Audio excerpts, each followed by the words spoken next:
Cordial saludo, mi nombre es Nadia González, soy estudiante de la Universidad Técnica Particular de Loja y el día estaremos abordando sobre la responsabilidad internacional por muerte bajo custodia policial, análisis crítico del caso Aguacostas y otros versus Ecuador y su incidencia en el quehacer jurídico ecuatoriano. A través de esta presentación analizaremos cómo un trágico evento ocurrido hace décadas trasciende lo histórico para convertirse en una advertencia constitucional plenamente vigente en nuestro país. Examinaremos las obligaciones estatales sobre el uso de la fuerza, la prohibición absoluta de tortura y el alcance real de lo que implica una verdadera reparación integral dentro de nuestro sistema de justicia. Como introducción al caso Aguas Acosta, para comprender este caso debemos remitirnos a aquella sentencia emitida por la Corte Interamericana de Derechos Humanos el 10 de octubre del año 2024.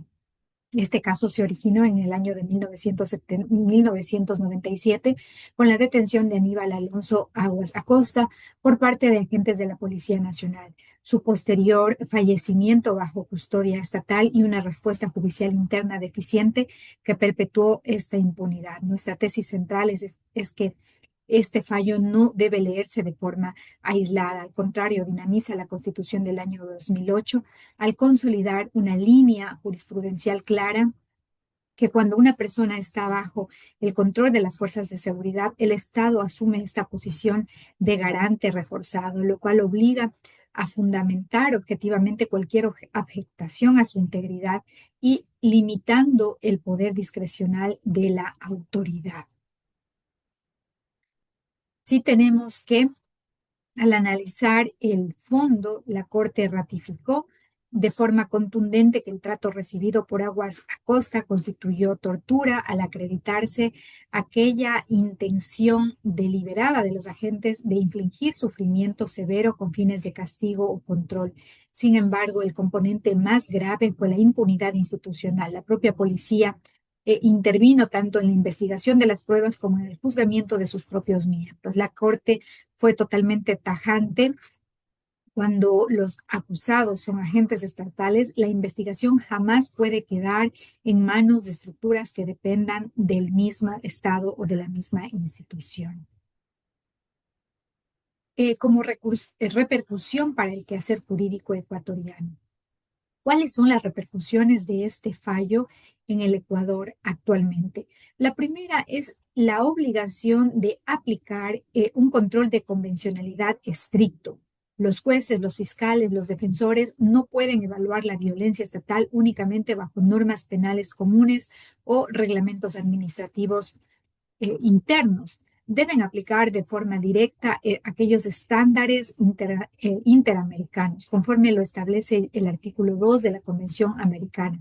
El derecho interno no puede ser usado como una excusa para limitar, en este caso, derechos o justificar investigaciones deficientes. Asimismo, la sentencia revoluciona este concepto constitucional de reparación integral. Nos recuerda que reparar no es simplemente pagar una indemnización económica o monetaria, exige esclarecer la verdad, dictar garantías de no repetición y fundamentalmente reconocer esta dimensión familiar del daño recibido, el impacto psicológico y social que la impunidad causó en la esposa y en los hijos de la víctima.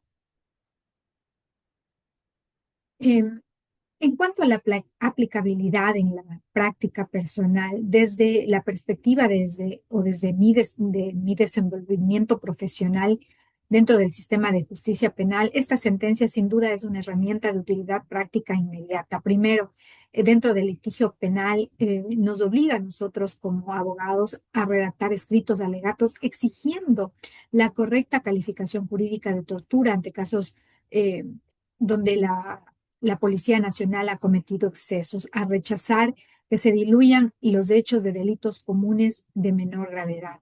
Nos otorga también criterios objetivos para impugnar procesalmente aquellas detenciones arbitrarias, a denunciar el uso excesivo de la fuerza o aquellas investigaciones que estén con sesgos institucionales o demoras injustificadas. En el ámbito constitucional robustece la fundamentación para interponer aquellos recursos de habeas corpus correctivos ante cualquier lesión o amenaza a la integridad física de personas que se encuentran privadas de libertad. Finalmente, como conclusiones, podemos decir que eh, la responsabilidad internacional del Estado no se agota con el acto lesivo inicial, se perpetúa, se agrava en el tiempo cuando aquellas investigaciones penales carecen de esta independencia real, cuando existe deferencia hacia las instituciones de seguridad, cuando la legislación local es insuficiente para castigar este tipo de actos. El caso Aguas Acosta además dota a toda la comunidad jurídica ecuatoriana un estándar vinculante para combatir la impunidad institucional. Nos exige que aquel control de convencionalidad deje de ser una teoría abstracta y se transforme en una práctica diaria que afirme con firmeza, en este caso, la dignidad humana. Muchas gracias.